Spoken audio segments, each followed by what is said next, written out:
This episode of Around the Oval is brought to you by Todd Pennington with Revolution Mortgage. Everyone, Alex Gleitman here, back with another edition of Around the Oval, brought to you by Todd Pennington with Revolution Mortgage. Today, I am joined with a beat writer from the Nebraska Cornhuskers side of things. We're going to be bringing an opposing beat writer onto the show every single week during the season. We have Journal Star News and Husker Extras, Parker Gabriel. Parker, how are you doing? I'm doing well, Alex. How you doing? I'm good. Appreciate you coming on and joining us. We're excited to get you out to Columbus, Ohio this weekend for the opener of the Big Ten season. This probably should have happened about a month and a half ago, but yeah, for real. Yeah, I'm glad nonetheless that we're going to be seeing some Big Ten football. At least it looks like that way in week one. Things are changing every single day, but I wanted to start with that. Obviously, no matter what your opinion is on, should they play? Should they not play? Are you strict about COVID? Are you not? Like, whatever it is, like, there is no doubt, I think, in anyone's mind that the Big Ten was a disaster from how they handled the situation, PR, the decision-making and what went into it, and then doubling down and then coming back and reversing their decision. It was just a mess. But at the center of the push to play in the Big Ten, it was interesting. I mean, Ohio State, Ryan Day and a lot of the players and the coaches and AD and whatnot were certainly very vocal about, the fact that they thought that there should be an opportunity to play. But I think, to me, I don't want to say the real heroes, but the guys who really made the loudest voice were on Nebraska. I mean, 8 players were taking the Big Ten to court. And I think that probably is what ended up, in my opinion, at least, leading to this decision. I don't think they wanted a ton getting out on what they voted on. But just from your experience covering that whole thing and Nebraska leading the charge, what was that like for you as a journalist? Certainly not what you probably had in the cards when this year started. Yeah, well, it's interesting. I mean, I think the past 7+ months have been different for everybody in reporting in terms of like how their job has been affected or changed or whatever. And I think football coaches and football players have fallen right in the same category of that, of having their world shifted a little bit and what their day-to-day looks like.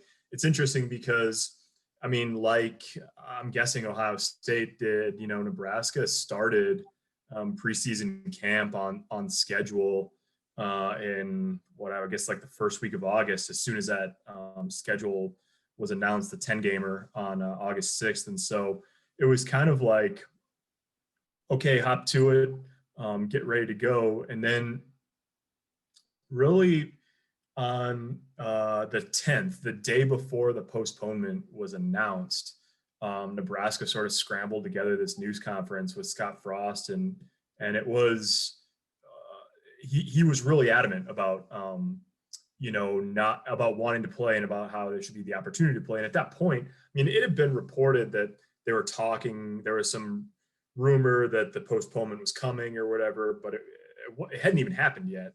And that same day, Ryan Day, I think, put out a statement, and James Franklin put out a statement, and Jim Harbaugh put out a statement.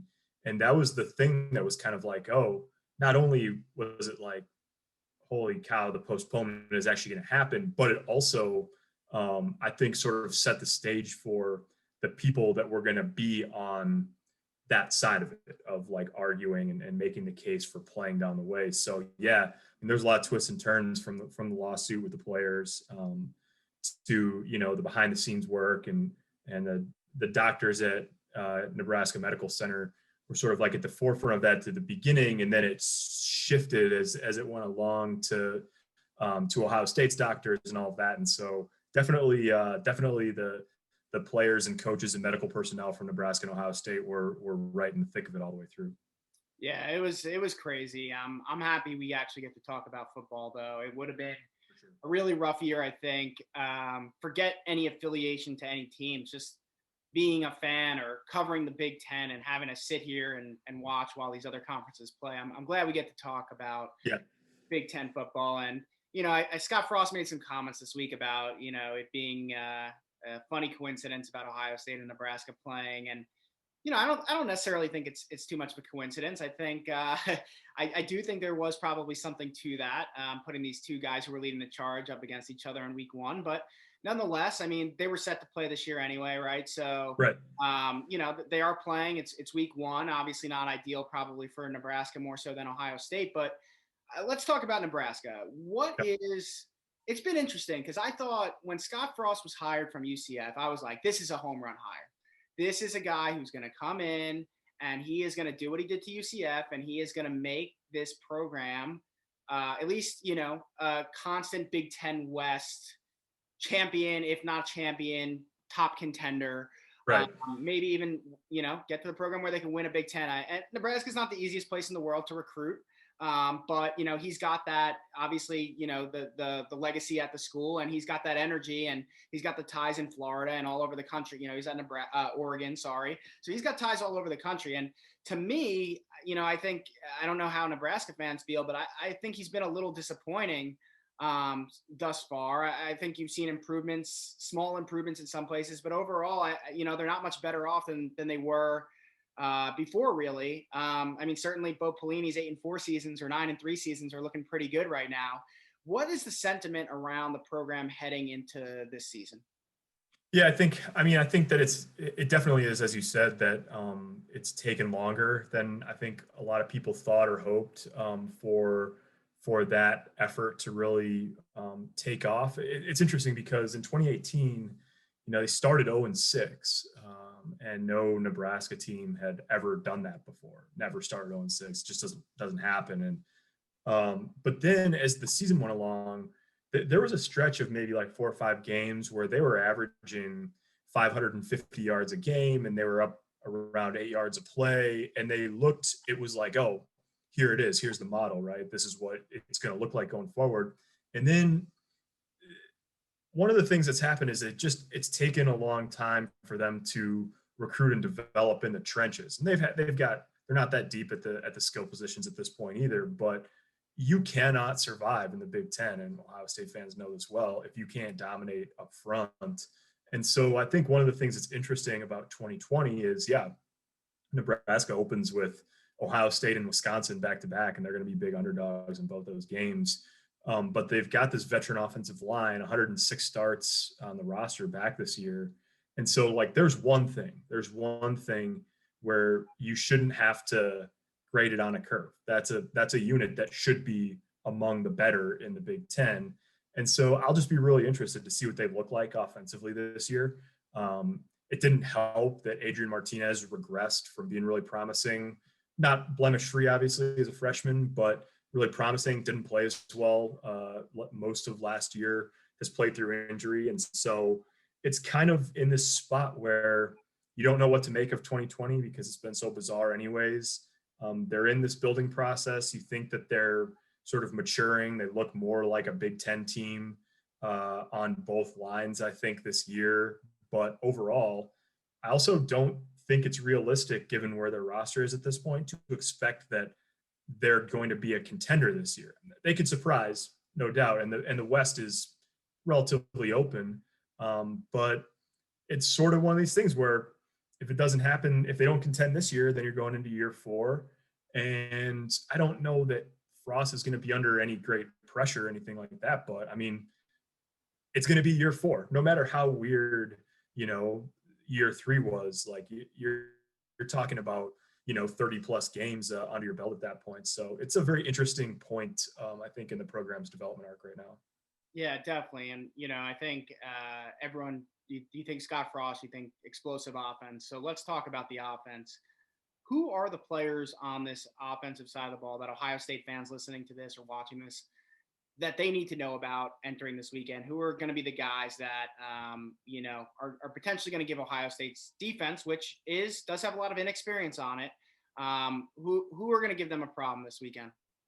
Yeah, that's a good question. So a familiar name for people that cover recruiting probably is Wandel Robinson, sophomore receiver from Kentucky. And so he had a good year last year, 1,000 all-purpose yards as a freshman.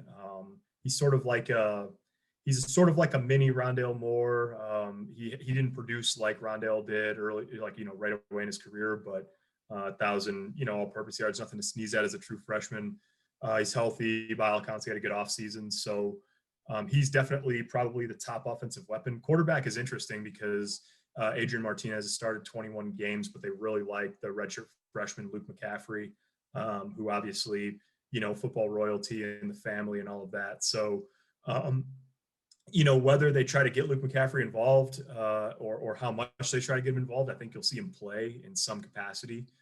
He lined up a little bit at receiver last year, so one to watch there. And then they've just sort of got, after that, it's going to be a little bit of a revolving door at receiver. And at running back, they've got a senior Dedrick Mills who came on strong over the course of the year. So at tight end, they've got a bunch of veteran tight ends, 3 guys that are 6'6" or taller. They really like Travis Vocaleck, who started his career at Rutgers, actually, sat out last year by the transfer rule, and then now is full go for Nebraska. We talked to him earlier today, and so they think he can be a dynamic guy in the pass game. But for being a veteran group, there's beyond the sort of few guys that we know about, Wandel Robinson, you got 2 quarterbacks that can play, and a senior running back. It's going to be a lot of new faces, and obviously it's not like we've been over there watching practice or anything this year. So we'll be just as interested as Ohio State fans might be. Yeah, definitely. A guy I wanted to ask you about before we jump into the strengths and weaknesses of the offense is JD Spielman. I actually saw him. I covered the Semper Fidelis All-American Bowl when it happened. It's no longer existent, but he was a member. He played in that. And I think he's had a pretty good career so far at Nebraska over the last few years. He's definitely performed well against Ohio State. I was just curious what went into, what went into him transferring to TCU this year. I thought, to me, you have him, you have Wandel. I mean, those are 2 explosive guys in your offense. So when I saw that he transferred to TCU, I was just curious what happened there. Yeah, for whatever reason, I mean, we don't know exactly, but for whatever reason, it didn't work between him and the coaching staff. And there's all sorts of, reasons why that can happen with any player. And then on top of that, then Nebraska changed offensive coordinators and receivers coaches this offseason. I don't know if that really played into it or not, but they just didn't gel. And JD, when was that? I guess it was right before spring ball started. So right before the pandemic, he took a leave of absence from the team and said it was related to mental health and anxiety and depression, that sort of thing. Was home in Minnesota for a couple months, and then didn't actually put his name in the transfer portal until June. And so he ended up at TCU. He called up the coaches there and said he'd always been interested in playing there and ended up there. And he's being used sort of more and more as the years gone on. So yeah, he's a really productive player. Scott Frost said earlier in the offseason that he thought it was maybe best for both parties, and that it might help both JD and Nebraska. Seems a little bit counterintuitive to think that a guy might be an 800-plus yard receiver 3 years in a row, and then him leaving the program helps you, but time will tell. Yeah, absolutely. And so when you look at the offense as a whole, what are the things you think they do or may do well? We don't know for sure yet. And what are the things that are weaknesses or question marks right now?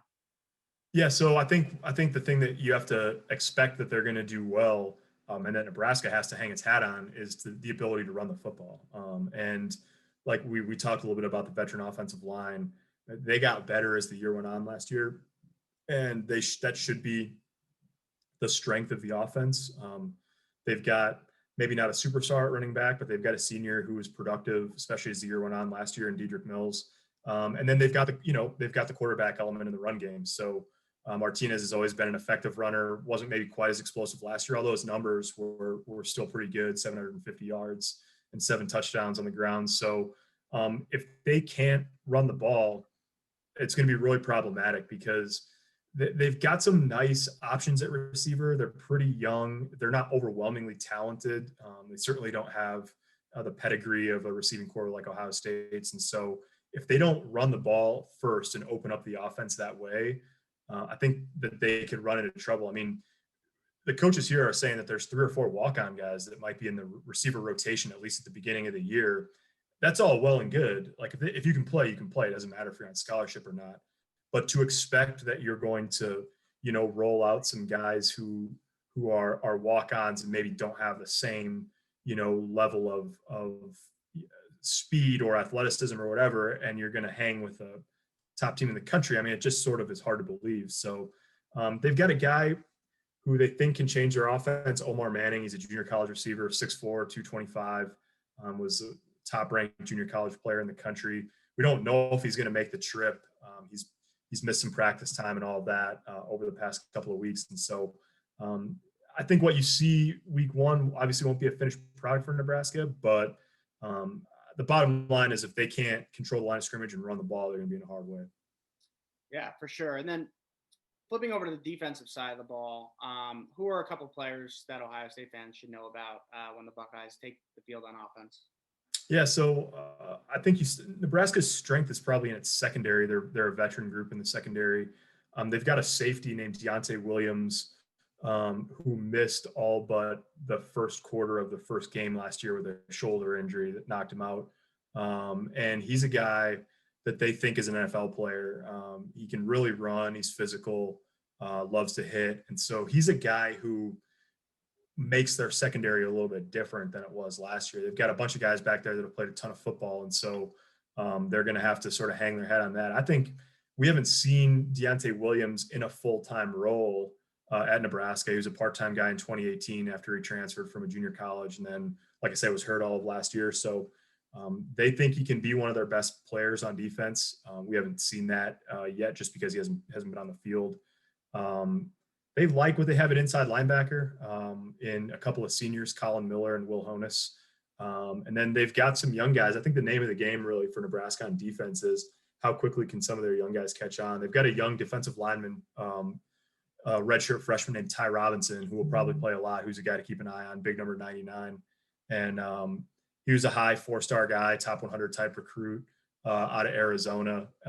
And so he's a guy, if he's a difference maker this year, that you think a little bit differently about the defensive line.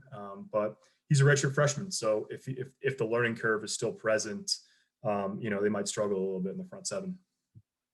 Yeah, I think obviously Ohio State's going to want to set the tone and run the football behind that good offensive line that they have. So that seems to be an interesting matchup to watch. Can the Nebraska front seven, hold up with that Ohio State front and running game? But I think, an interesting question.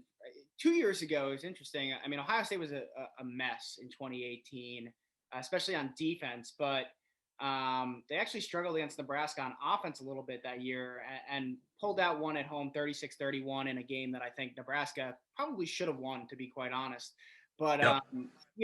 I think that year Ohio State only had one loss. They won the Rose Bowl. They were, won the Big Ten. They were 13-1. So really, really, really good year for most teams. But when you actually look at Ohio State that year, they just weren't quite right. Right. They couldn't run the football, and their defense was a little porous. Last year, obviously, they got back on track, made it to the college football playoff. And when they played Nebraska, I think before the season, everyone circled that game in Lincoln at night as one that, could be an upset special. Right. But, 48-7, I think, was the final score. Yeah. What makes this year different than last year or past blowouts? I mean, Ohio State's had their way with Nebraska for the most part, other than that 36-31 game. Is there anything that you're seeing on your end that where Ohio State fans should be like, this is going to be a different year? I mean, not really. We will get into predictions, but I picked Ohio State to win by quite a bit. I mean, I guess if you're looking for something, it would just be that Nebraska is probably, they should, we don't know, they should be a more mature offensive football team this year. And so that combined with the trend that we've seen across college football of defenses maybe struggling a little bit, offenses being ahead at this point, combined with the fact that Ohio State does have a lot of production to replace defensively. I wouldn't be shocked if Nebraska scored or, particularly early in the game, a couple of times, or maybe it's a shootout in the first half or something like that. But I think that I'm sure you've been talking about this for months, but Ohio State's talent on offense is just so overwhelming that's the point where even if Nebraska scores, I mean, it'd be a major upset if they can score with Ohio State at that clip for an entire game. Like, could they get out to a hot start and make it uncomfortable? Yeah, they could. But I just think that, one, if you line them up on equal footing, Ohio State's offense is better than Nebraska's.